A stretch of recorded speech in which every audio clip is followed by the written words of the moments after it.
Bloomberg has a story. CNBC are chasing for comment on this story, but it is potentially another huge story. Shares in Apple are currently down 2.5% in Frankfurt trade as we speak. China is weighing a probe into Apple's App Store fees. And if this sounds familiar, they're not the only ones around the world who are probing into the fact that Apple takes a cut of as much as 30% in app spending and barring external payment services and stores. People familiar with the matter said. This is the Bloomberg piece. CNBC is trying to get on. Let's get your take on this, Yeah, Arjun. not an unfamiliar story. The app fees in focus again. The fact that many regulators think Apple is stopping others from bringing their payment service on board. These are all very similar arguments we've heard in the European Union, for example, as well. Of course, it's all about the timing here, and that's really what's, I think, going to be in focus, given the fact that there are reports that or China's opened an antitrust investigation into Google at the same time.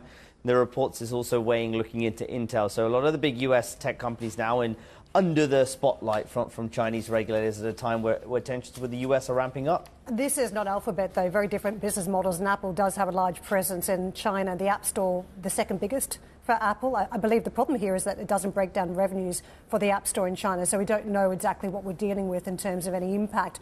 There were some estimates that it could be worth $30 to $40 billion annually in recent years. Others were saying lower numbers, 4.5 to 12 billion annually. But again, we just don't exactly know the impact for a market that's already contending with the tariff story for Apple. But either way, we know it's significant because the China market remains key for Apple's hardware and the iPhone. And we know even from Apple earnings just gone how significant when iPhone sales slow, services revenue picks that up. And that service revenue is exactly what's coming from the App Store. So it's a very key part of the business for Apple. The key is, does China make Apple make any changes, such as the EU have, and what impact is that going to have on its ability? That's the point, isn't it? We're not just talking about Trump going after other countries and other companies across the world. We're not talking about a playbook here where big US tech could be inside for other jurisdictions as a negotiating tactic. And that is huge revenue globally. It certainly is. Look, the China risk was always there since the last Trump administration. It continued through